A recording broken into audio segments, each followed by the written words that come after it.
कैसे हो बच्चों, welcome back to another video. Third standard maths topic multiplication हमारा कंटिन्यू है। ये पार्ट 3 है। इससे पहले हमने इसी चैप्टर के 2 पार्ट्स बनाए हैं। डिस्क्रिप्शन बॉक्स में आपको लिंक्स मिल जाएगी, वहां से आप चेकआउट कर सकते हैं। इस वीडियो में इस चैप्टर को हम कंप्लीट करेंगे। आइए बिना देर करे जल्दी से स्टार्ट करते हैं आज की ये interesting class, using tables for multiplication. तो बच्चों, आपको कुछ प्रॉब्लम्स दी गई है, वर्ड प्रॉब्लम है। फर्स्ट वाले एग्जांपल में कहा जा रहा है, on his birthday Chintu bought 6 pens at ₹5 per pen, how much must he pay the shopkeeper for them. Chintu के बर्थडे पर उसने 6 पेन्स लेकर आए और हर एक का प्राइस ₹5 था। तो देखो, क्वेश्चन में हमें पूछ रहे हैं कि अगर उसने एक पेन का ₹5 दिया तो 6 पेन का कितना रुपीस पे किया होगा शॉपकीपर को। तो आप कैसे लिखेंगे, to find out the total cost we must say the 5 times table up to 5 6s। देखो, उसने कितनी पेन्स लाए थे, 6 पेन्स, और हर एक का कॉस्ट 5 था। तो आप ऐसे लिखेंगे 6 पेन्स 5 कॉस्ट ऑफ 1 पेन, मतलब एक पेन का प्राइस 5 था। तो 6 5 का कितना होता है 30। तो टोटल कॉस्ट उसको ₹30 पे करना पड़ा, वही यहाँ पर लिखा गया है। सेकंड वाले एग्जांपल में देखो क्या कह रहे हैं, how many trees in 5 rows if there are 8 trees in 1 row. क्या कह रहे हैं कि अगर 5 रोज हैं और हर रो में 8 ट्रीज हैं तो हमें क्या करना पड़ेगा, 5 को 8 से मल्टीप्लाई करना पड़ेगा, तो आपको मिल जाएगा आंसर, या 8 5 भी करोगे तो आपको आंसर मिल जाएगा। तो यहाँ पर हम ऐसे लिखेंगे, rows 5 trees in each row 8। Operation यानी हमें क्या करना है, उसके लिए मल्टीप्लीकेशन करना पड़ेगा। रोज कितनी थी 5, यहाँ पर दिया है देखो 5 रोज थी। ट्रीज इन ईच रो, हर रो में कितने ट्रीज थे, 8 ट्रीज थे। तो 5 8 40 होता है। तो आपको क्या पता चला, टोटल वहां पर 40 ट्रीज थे। अब नेक्स्ट यहाँ पर आपको दिया गया है ये वाला प्रॉब्लम, हम खुद सॉल्व करेंगे। देखो क्या दिया है, if 9 laddoos can be put in 1 box, how many can be put in 7 such boxes. अगर एक बॉक्स में 9 लड्डूज रख सकते हैं हम, तो 7 बॉक्स में कितने लड्डूज रख सकेंगे, ये हमें क्वेश्चन पूछा गया है। देखो, सबसे पहले हम ये समझ लेते हैं, बॉक्सेस कितने थे 7, तो इसलिए यहाँ पर हमने 7 लिखा। लड्डूज कितने थे, एक बॉक्स में 9 लड्डूज थे, इसीलिए हमने यहाँ पर 9 लिखा। तो 7 9 जा करो या 9 7 जा करो, आपको सेम ही आंसर मिलेगा। क्या होगा, देखो 7 9 जा 63, 7 9 जा 63 या 9 7 जा 63। ठीक है, तो इस तरीके से आपका फाइनल आंसर आ जाएगा। चलो इसको नोट डाउन कर लो, फिर आगे बढ़ते हैं। नेक्स्ट एग्जांपल में देखो कहा जा रहा है 7 days in 1 week, so how many days in 4 weeks. अगर एक वीक में 7 डेज हैं तो 4 वीक्स में कितने डेज होंगे। तो कैसे लिखेंगे, देखो से द 7 टाइम्स टेबल। तो सॉल्व करेंगे, दोनों का आंसर सेम ही होगा। तो यहाँ पर हम क्या लिखेंगे, देखो कितने वीक्स आपको दिए गए हैं, 4 वीक्स। यहाँ पर 4 वीक्स है, आप इसको शफल करके भी लिख सकते हो, 7 डेज पहले लिखो या 4 वीक्स पहले, दोनों चलेगा। तो हम क्या लिख रहे हैं, 4 वीक्स, और डेज कितने थे 7 डेज, 7 डेज इन 1 वीक। तो 4 7 जा या 7 4 जा कितना होता है 28। यहाँ पर हम क्या लिखेंगे 28, सेम ही लिखेंगे। तो ये हो गया हमारा ये वाला प्रॉब्लम सॉल्व। नेक्स्ट आपको दिया है 8 tiles in 1 row, how many in 3 rows. एक रो में 8 टाइल्स हैं, तो ऐसे 3 रोज हैं, कितने टाइल्स होंगे। तो सबसे पहले ऐसे लिख लो 3 रोज, और टाइल्स कितने हैं, देखो 8 हैं। 8 3 जा कितना होता है 24। तो यहाँ पर आप लिखेंगे 24, और यहाँ पर क्या आएगा, सेम 24 ही आएगा, क्योंकि दोनों भी सेम ही है। देखो 8 3 जा कर लो या 3 8 जा कर लो, दोनों ही सेम है, 24 ही आएगा आंसर। आइए आगे बढ़ते हैं। नेक्स्ट वाले एग्जांपल में आपको कहा जा रहा है 1 गुआवा कॉस्ट ₹6। एक गुआवा का प्राइस 6 है। गुआवा क्या होता है बच्चों, पेरू, अमरूद जिसे कहते हैं। तो एक का प्राइस 6 है। How much money will be needed to buy 1 guava for each of the 4 friends, Tony, Sonu, Nandu and Salma. एक का प्राइस 6 है, तो ऐसे 4 फ्रेंड्स है, हर एक के लिए हमें 1 बाय करना है। तो हमें क्या करना पड़ेगा, कितना रुपीस पे करना पड़ेगा। यहाँ पर 1 का प्राइस है 6, तो हम लिखेंगे कॉस्ट ऑफ 1 गुआवा 6। और ऐसे कितने फ्रेंड्स है, 4 फ्रेंड्स है, नंबर ऑफ फ्रेंड्स 4 है। तो 6 4 जा कितना होगा 24, ऊपर ही हमने किया था बच्चों। यहाँ पर आप लिखोगे 6 4 जा 24। तो टोटल प्राइस हमें कितना देना पड़ेगा, ₹24 देना पड़ेगा। कितने गुआवा के लिए, 4 गुआवा के लिए। ठीक है, तो चलो जल्दी से इसको भी नोट डाउन कर लो, फिर आगे बढ़ते हैं। नेक्स्ट पेज नंबर 32 पर आपको दिया गया है प्रॉपर्टीज ऑफ मल्टीप्लीकेशन। यहाँ पर आपको एक एग्जांपल समझाया गया है जो ऑलरेडी मैंने आपको लास्ट वाले वीडियो में बताया था। यहाँ पर देखो आपको दिया गया है 1 2 3, एक ऐसे सर्कल में 3 है। ऐसे कितने सर्कल है, 1 2 3 4 5 सर्कल है। तो 3 हर एक में 3 है, इसीलिए यहाँ पर 3, और ऐसे 5 सर्कल है, इसीलिए 5। 3 5 जा कितना होता है, वो हमें यहाँ पर लिखना है। और नेक्स्ट वाले में आपको दिया है एक सर्कल में 1 2 3 4 5। अब यहाँ पर एक सर्कल में 5 है, इसलिए यहाँ पर 5 लिखा है, और ऐसे कितने सर्कल हैं 3 है। तो 5 3 जा क्या होगा और 3 5 जा क्या होगा, वो हमें लिखना है। जो हमने ऑलरेडी पहले ही देखा था। 3 5 कितना होगा, 15 होगा, और 5 3 ये भी 15 होगा। अगर आप काउंट करो टोटल यहाँ से लेकर यहाँ तक, तो ये भी आपको 15 ही मिलेंगे, और इस वाले बॉक्स में यहाँ से लेकर यहाँ तक काउंट करो टोटल, तो आपको यहाँ पर भी 15 ही मिलेगा। कहने का मतलब ये है कि 3 5 करो तो भी आपको 15 मिलेगा, 5 3 करो तो भी आपको 15 ही मिलेगा। नंबर ऊपर नीचे करने से या डिजिट ऊपर नीचे करने से आपका आंसर चेंज नहीं होगा, यही आपको ध्यान रखना है। अगर मैं 4 3 करता हूं तो भी 12 ही मिलेगा, और 3 4 करूंगा तो भी 12 ही मिलेगा। देखो वैसे ही यहाँ पर आपको दिया गया है, carry out the following multiplications and observe. First आपको दिया है 6 5 कितना होगा, 30 होगा, और नीचे आपको दिया है 5 × 6 ये भी 30 होगा। कैसे, 6 5 भी 30 होगा और 5 6 भी 30 होगा।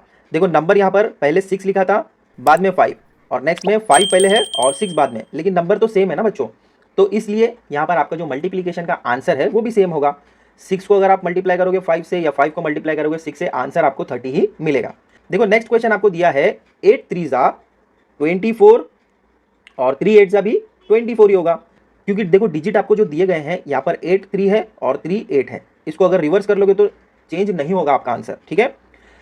नेक्स्ट आपको दिया है 7 6 कितना होता है, 42, और 6 7 भी 42 ही होता है। तो आ रहे समझ में बच्चों कैसे कर रहे हैं हम लोग। अब देखो नेक्स्ट आपको दिया है 9 2 जो आपको डिजिट दिए हैं वो चेंज नहीं है, भले उसको आगे पीछे करें लेकिन डिजिट आपको सेम ही दिए गए हैं। देखो यहाँ पर 9 2 है, यहाँ पर 2 9 है, लेकिन डिजिट तो सेम ही है ना, तो आपका आंसर भी सेम होगा। 9 2 होता है 18, और 2 9 भी होता है 18। तो था ना बच्चों, बहुत ही सिंपल। देखो यहाँ पर आपको समझाया भी जा रहा है, the product of two numbers remains the same even if their order is change. जो मैंने आपको पहले समझाया कि अगर हम इसका ऑर्डर चेंज कर लेते हैं, पहले 6 था बाद में 5 था, यहाँ पर पहले 5 और बाद में 6 है, तो हमने इनका ऑर्डर चेंज किया लेकिन आंसर तो आपका सेम ही आया। वैसे ही हर एक में अगर आप देखें तो ऑर्डर यहाँ पर पहले कुछ और दिया था, नेक्स्ट में कुछ और है, लेकिन आंसर तो आपको सेम ही मिल रहा है। फॉर एग्जाम्पल यहाँ पर आपको बताया गया कि 6 × 5 इज इक्वल टू 5 × 6, तो इसका मतलब क्या है, अगर ये दोनों आंसर सेम है, 30 30 आ रहा है, तो ये इसके बराबर है। इसी तरीके से 8 × 3 किसके इक्वल है, 3 × 8 के। वैसे 7 6 और 6 7 इक्वल है, 9 2 इक्वल है किसके, 2 9 के, ठीक है। दोनों के आंसर सेम आ रहे हैं, इसीलिए यहाँ पर हमने इक्वल्स टू डाला है। तो चलो जल्दी से इसको नोट डाउन कर लो, फिर आगे बढ़ते हैं। नेक्स्ट पेज नंबर 32 पर ही कंटिन्यूएशन में कहा जा रहा है the multiplicative property of zero. यहाँ पर आपको जीरो की प्रॉपर्टी बताई गई है, जब आप किसी भी नंबर को जीरो से मल्टीप्लाई करते हो तो क्या मिलेगा। फर्स्ट एग्जांपल आपको दिया है 2 2 2 2, कितने टाइम 2 है, 4 टाइम 2 है, 1 2 3 4, तो यहाँ पर हमने 4 टाइम्स 2 लिखा और सभी में प्लस डाल दिया बीच में। इज सेम एज 2 × 4, 2 4 8 होता है, और इसको अगर आप प्लस करोगे तो ये भी आपको 8 ही मिलेगा।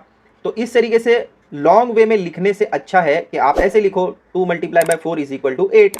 वैसे ही यहाँ पर आपको दिया है 1 का एग्जाम्पल, 1 4 टाइम लिया गया है, तो इसीलिए 1 1 1 4 टाइम लिखा। अब ये किसके इक्वल होगा, ये कैसे सेम आप लिख सकते हो, 1 4 4, ठीक है। इस तरीके से यहाँ पर आपको कुछ भी नहीं दिया है, हर एक में ब्लैंक है, तो ये 0 है, तो 4 टाइम 0 अगर आप लिखते हो तो कैसे लिखोगे, 0 × 4 इज इक्वल टू 0। क्या कह रहे हैं देखो, when we multiply 0 by any number or when we multiply any number by 0 the product is always 0. 0 × 4 is equal to 4 × 0 is equal to 0। दोनों ही वे में आपको आंसर 0 ही मिलेगा। तो यहाँ पर अगर हमने 4 लिया है, आप 7 ले लो, 9 ले लो, 1000 ले लो, अगर आप मल्टीप्लाई करते हो 0 से आपको आंसर 0 ही मिलेगा। नेक्स्ट कहा जा रहा है carry out the following multiplications. 2 × 4 is equal to, box दिया है और यहाँ पर लिखा है 4 × 2 इज इक्वल टू, यहाँ पर हमें बॉक्स में लिखना है। तो देखो बहुत ही इंटरेस्टिंग है, दोनों का आंसर आपको सेम ही मिलने वाला है। कैसे, 4 2 8 और 2 4 भी 8 ही होता है, तो यहाँ पर हम 8 लिखेंगे। तो कोई भी नंबर जो भी आपको यहाँ पर दिया है और यहाँ पर दिया है, बॉक्स का जो आंसर आपको मिलेगा वो सेम ही होगा। 7 0 और 0 7 आपको आंसर क्या मिलेगा, 0 ही मिलेगा। 9 × 8 या 8 × 9 क्या मिलेगा आपको, 9 8 72 होता है, और 8 9 भी 72 ही होता है। नेक्स्ट आपको दिया है 7 3 21 और 3 7 21, दोनों ही सेम है। सेम यहाँ पर भी देखो 0 का एग्जांपल दिया है, 8 × 0 या 0 × 8, आपको आंसर मिलेगा 0 ही। तो जैसे कि मैंने आपको बताया था, 0 के साथ कोई भी नंबर या डिजिट को आप मल्टीप्लाई करो, आपको आंसर में 0 ही मिलेगा। नेक्स्ट आपको दिया है 6 3 जा 18 होता है और 3 6 जा भी 18, तो इसीलिए यहाँ पर हमने 18 लिखा। नेक्स्ट आपको दिया है मल्टीप्लिकेंट, मल्टीप्लायर एंड प्रोडक्ट। ताई क्या समझा रही है, देखो in the multiplication 6 into 5 we multiply the first number 6, it is the multiplicand. 6 into 5 अगर आप कर रहे हो तो अपसाइड जो दिया गया है वो मल्टीप्लिकेंट होगा, 6 हमारा मल्टीप्लिकेंट है। We multiply by second number 5, तो नीचे जो आपको दिया गया है वो मल्टीप्लायर है। तो जिससे मल्टीप्लाई आप कर रहे हैं, टॉप साइड जो आपको दिया गया है वो मल्टीप्लिकेंट है, नीचे जो आपको दिया गया है डाउन साइड में वो मल्टीप्लायर है। तो आगे देखो क्या कह रहे हैं, इट इज अ मल्टीप्लायर, 5 जो है वो मल्टीप्लायर है। The answer is 30, it is known as the product. जो आपको आंसर आएगा उसको आप प्रोडक्ट कहेंगे। अब ये सेकंड वाले एग्जांपल में आपको 5 जो दिया गया है वो मल्टीप्लिकेंट है। Similarly in the multiplication 5 into 6, 5 is the multiplicand, 6 is the multiplier and 30 is the product. तो जो अपसाइड आपको दिया जाता है वो मल्टीप्लिकेंट होगा, जिससे आप मल्टीप्लाई कर रहे हैं वो मल्टीप्लायर होगा, जो डाउन साइड में आपको दिया जाएगा। जिसके साथ आप कर रहे हैं वो मल्टीप्लिकेंट होगा।